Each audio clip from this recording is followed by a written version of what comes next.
Pathri, let me start with you. You know, you're an accomplished lawyer by profession, but I was reading sometime in May where you said that politics was not your first choice as a profession. And I found that very surprising because Sushma Swaraj ji, she was a force to be reckoned with. She was a stalwart in Indian politics. And you were surrounded by politics in your growing years. Why was politics not your first choice as your career? Thank you so much for inviting me here. And I must begin with a confession. I'm elated to actually be sharing the stage with Shambhavi. I'm in awe of this girl. So the reason why politics was never my first choice is because I had a very normal upbringing. My parents, I think, made a very deliberate attempt to insulate me from the world of politics. And I had a very normal upbringing where, shout out to Vasantali School and to my amazing teachers who ensured that I was very grounded. Yes. And I think there was a very clear message. Maa said, kuch bhi karne se pehle apna wajood banana bahut zaruri hai. And politics is not a profession. It's actually a medium for serving the nation. Law is my profession, and even till date, now that I'm very grateful to the people of New Delhi for having chosen Bhajpa, and by virtue of which I have now been graced with the opportunity and bestowed with the opportunity and the responsibility of serving the constituency. Politics still is not my profession. Law continues to be my profession. Fair enough. And let me ask you then, Shambhavi, is it true that you actually did appear for UPSC, you had those aspirations, and if not politics, would you have pursued a career in civil services? Why did you choose politics? Is it because of your family? Because your family has also been in politics for the last 50 years. You're a third generation politician.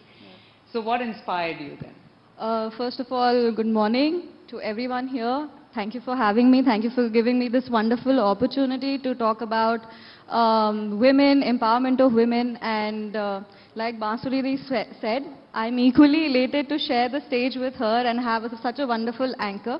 About UPSC, yes, I come from Bihar. And yes. We are social conditioned into believing that UPSC is our end goal, and that's where we have to reach.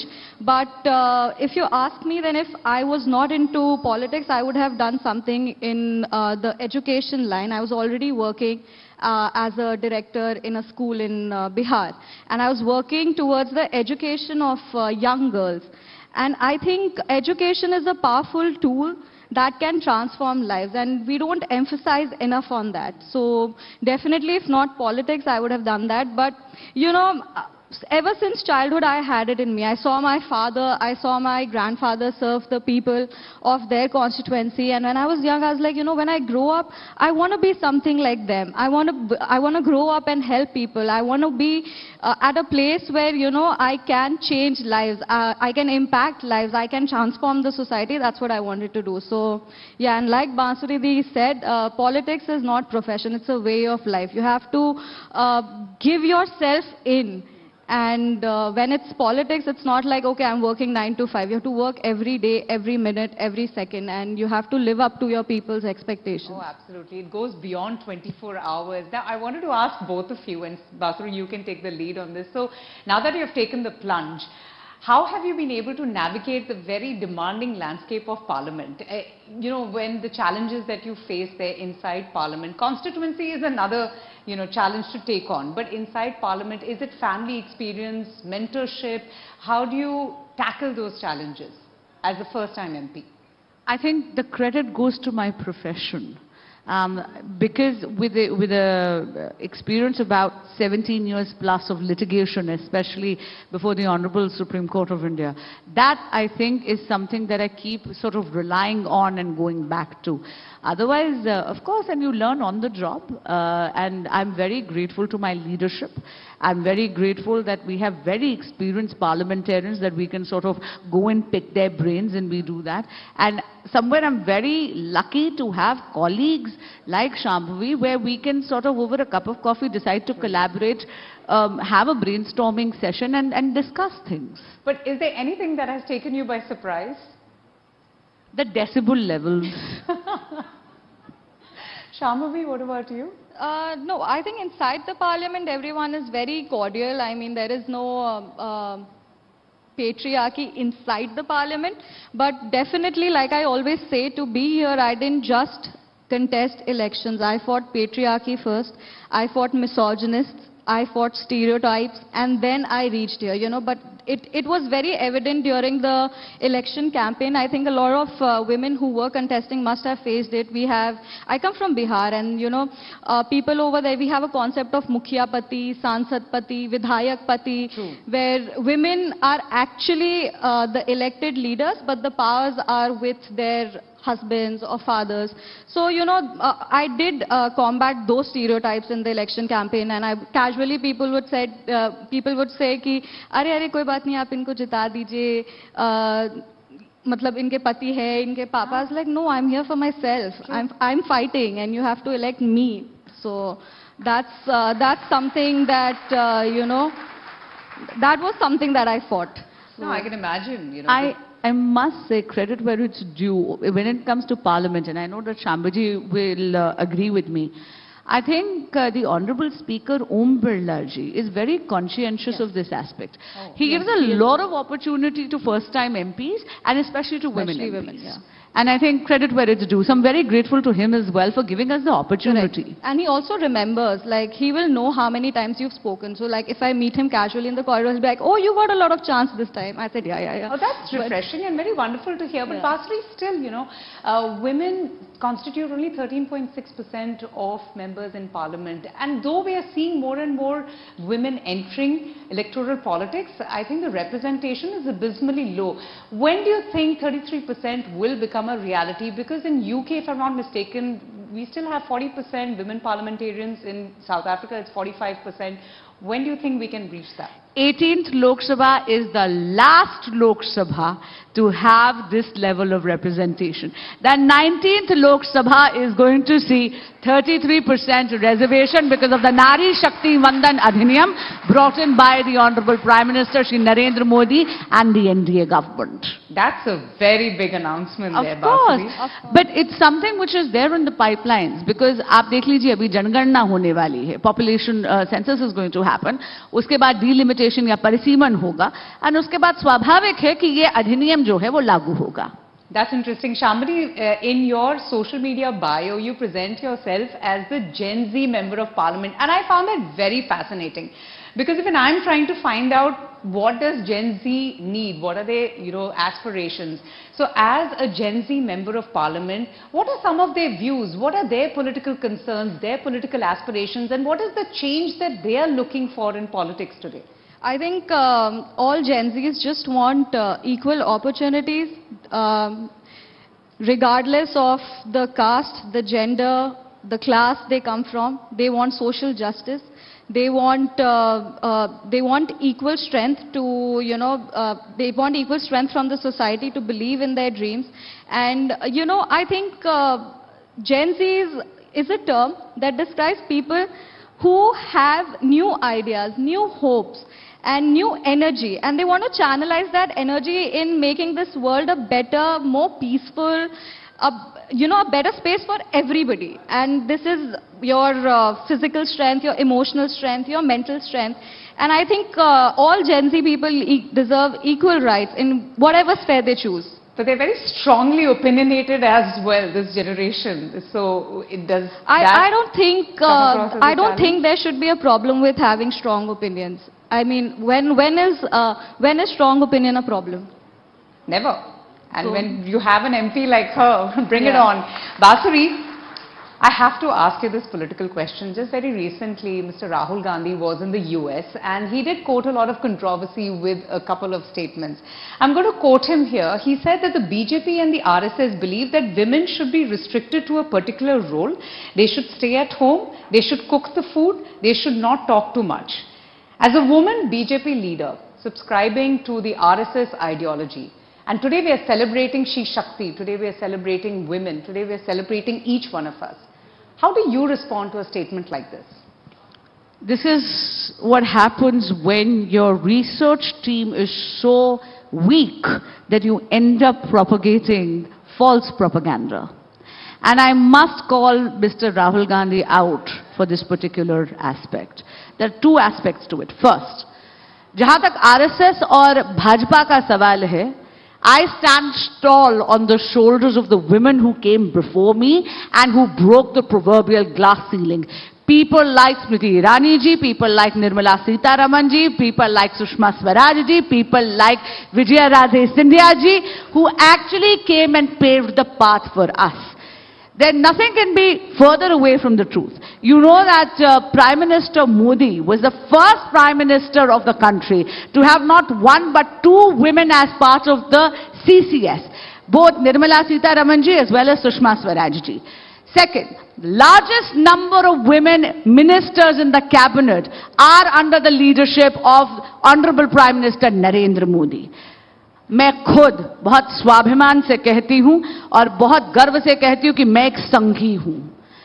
संघ के संस्कार मेरी रगों में दौड़ते हैं, मैं भाजपाई हूं। लेकिन क्या आपको लगता है कि संघ रिग्रेसिव है? अगर वो होता तो मैं यहां कैसे बैठती? तो क्या गलतफहमी है? बात गलतफहमी नहीं है। को क्या गलतफहमी है आरएसएस के बारे में? मैं आपको सच बता रही हूं, गलतफहमी नहीं है, भय है। राष्ट्रवादी विचारधारा का मानवीय रूप है भाजपा और संघ। और एक बात आपके इस मंच से मैं नेता प्रतिपक्ष माननीय राहुल गांधी जी को जरूर कहूंगी। महाभारत में एक प्रसंग आता है जहां पर पांडव और कौरवों में वैसे एक सिविल वॉर थी, लेकिन जब बाहर का कोई आ जाता है तो कौरवों का साथ दिया था पांडवों में, और तब युधिष्ठिर ने कहा था वयम पंचाधिशतकम, हम 105 हैं। वैसे हम 5 हैं और तुम 100 कौरव हो, लेकिन अगर बाहर का कोई आ जाए तो हम 105 भाई हैं। और ये बात हमारी भारतीयता में निहित है। राहुल गांधी जी को ये बात समझनी चाहिए। कब कब कितनी बार जाकर विदेशी मंचों पर वो भारत की गरिमा को इस तरह गिराते रहेंगे? अरे बाहर जा रहे तो भारतीय बनिए, वहां पर तो वयम पंचाधिशतकम का आपको भी नीति उसको अपनानी चाहिए। Oh, well said. I mean, the kind of controversy that we have been seeing ever since he's gone to the US and come back now is something for all to see. And that's why I really wanted to ask you about that statement that he had made. You cannot allow your political interests and selfish interests to subserve national interests. That is just not allowed. That is just not done. Shambhavi, I want to ask you, you're the first woman MP from Samastipur. And, you know, that is creditable. I want to ask you, how are you going to inspire and uplift women, especially from the marginalized communities, through your leadership? So like I said, I'm focusing on education, and during my campaign, I focused on infrastructure. Education, like I've launched a new campaign in my constituency that says, Padhega Samastipur, Badhega Samastipur, where we are going to different villages, not panchayats also, like at the village level we are working, and we are going there, we are promoting education and reading books. So I'm focusing on that because sometimes women are not, especially young girls, are not given enough resources to complete education. So that's where we, you know, go give them notebooks, storybooks, we read out to them. We have, whenever I go, I read stories with them. So that's what I do. Other than that, I'm focusing on infrastructure because it's important to have create a safe space for women to commute, to travel, to go to their educational institutions or workplaces. So Samastipur lacks in infrastructure a little bit, and that is their main focus. That is what they were demanding also. So better roads, better connectivity, that is what I'm focusing on. I'm focusing on the health of women. I go to primary health centers and, you know, there are not enough female doctors, so I'm working on that. We promote hygiene in women. We promote sanitation in women. Whenever I go, I talk to them about their health, about what they should be doing. And for women especially, if you ask me, I think whenever I go, I talk to them with a free mind, with a free spirit, and I encourage whatever they want to do. And you know, I think that's what really moved me during the campaign also, and still does. It's when young girls come up to me and, you know, for selfies, and they just want to talk to me. me. True. And they say that I want to be I want to be someone like you because you're so strong. And that is something that really uplifts my spirit. And I'm like, maybe I'm doing something right. That there are so many girls who are coming out now, who are participating in all these activities, who are being seen now. And they tell me that Samastipur is now a better, safer place because we have a woman MP. So I think things start changing. No, and you are their powerful voice. Yeah. But as you said in the beginning, Bihar also has a tradition of very strong patriarchal politics. Correct. How do you navigate gender biases in the landscape, and how are you going to use your position to ensure that more and more women actually enter politics? See, you have to take very small steps. So, I noticed one thing, that during the campaign, okay, this is a little story, but during the campaign, when you go visit somebody's place, only the men would come out and the women would stay inside. They will not talk to you. And the Mukhia is a woman, but she will not come out in the courtyard and meet you. You're supposed to go inside and meet them, interact with them. So this is how they're restricted, confined in a small space. But when I go, when there is a woman contested, a woman in their homes, then you tell them ki aap apni unko bulao, wife ko, ya aap apni beti ko bulao. Then they'll slowly start coming out. So I think that's a small step, but that's how it starts. Whenever I go for a function, now there are women sitting because I am a woman MP, so they have to call some woman over there. And I think by just simply being myself, simply just being strong, and simply just being courageous enough to advocate for their rights. Well, I will blatantly ask that why are there no women here? And then they have to involve them. It starts with involvement, and then the little involvement also goes a long way. Well, I hope you bring about that change in Bihar politics. Basuri, the Justice Hema Committee report was a damning indictment of discrimination, sexual harassment, and has rocked the Malayalam film industry. I had to ask you this because, we have seen the uproar, the outrage over the RG Kar unfortunate rape case. Now, we are seeing again the Me Too movement resurfacing. More and more women feel more emboldened, empowered. The President, Draupadi Murmu, just spoke about it. She has condemned it. She's saying enough is enough and mindsets need to be changed to, correct this perversion. When will our women feel safe, Basuri? When will that time come? The reality is that it is an ongoing movement. The women empowerment movement, it is not a movement, it is something that it's a sanskar. It's something that needs to actually continue.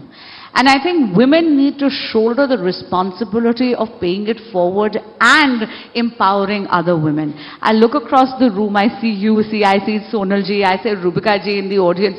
And I know that this is, I would say, an absolute illustration of women empowerment in the media industry. The fact that Shambhavi ji is here, it shows that Bihar is ready for change. The fact that I am here, it shows that the legal fraternity is already empowered and on its path. But I think as far as government endeavors are considered, the government is taking a very, very proactive approach. Something like Beti Bachao, Beti Padhao. It is a huge social movement and you see the impact on the ground. I was recently in Haryana for election campaign, and the statistics there were so encouraging. Haryana, as you know, had a very grave problem of female feticide and female infanticide. But I'm so happy to see that Beti Bachao, Beti Padhao is so empowering that now, where it was 817 boys to every 817 girls to every 1,000 boys, the statistics are already 917 to every 1,000 boys. Right. You see Pradhan Mantri Jan Dhan Yojana, you see that 55% of bank accounts belong to women. Under Stand Up India, you have 84% loans being given to women for their startup endeavors. That kind of, I would say, social empowerment, economic empowerment, and of course, Nari Shakti Vandhan Adhiniyam, which brings about political empowerment. It needs to be a combination of these three because women need to become participants in policy making. Absolutely. And I think जब आप नीति निर्माण में महिला की भूमिका ले आएंगे, तो भारत की भाग्य विधाता फिर नारी अपने आप वैसे ही बन जाएगी. I have to wrap up, but just very quickly, you know, Sushma Swaraj, she represented the quintessential spirit of Shakti. I have had the pleasure of interviewing her. Basuri, she was an uncompromising leader who stuck to her guns. थोड़े शब्द अगर आप शक्ति के बारे में कुछ बोल सकते हैं, as we wrap up. शक्ति के बारे में नहीं, शक्ति का आवाहन जरूर करूंगी और शक्ति को यही कहूंगी, आखिर क्यों करके एक फिल्म थी, स्मिता पाटिल सुषमा जी की फेवरेट एक्टर थी, तो उनका एक गाना है, उसका एक फिल्म का एक गाना है, कोमल है कमजोर नहीं तू, शक्ति का नाम ही नारी है। तो मैं आज शक्ति का यहां बैठ के आवाहन करूंगी कि देखिए, हम अर्धनारेश्वर का देश हैं, हमारे यहां तो जन्मजात इक्वालिटी थी, ये तो हमारी संस्कृति का अपभ्रंश हुआ जब हमलावर आ गए। इसीलिए अब समय आ गया है कि नारी शक्ति अपने अंदर की वो शक्ति पहचान कर खुद ही को इतना ज्यादा एम्पावर करे, वो जिम्मेदारी उठाए। कहते हैं ना, खुद ही को कर बुलंद इतना कि हर तकदीर से पहले खुदा बंदी से ये पूछे, बता तेरी रजा क्या है। Let's have a huge round of applause for our very Shaktishali guests, Shambhavi and Basuri. Such a pleasure. Thank you both so much.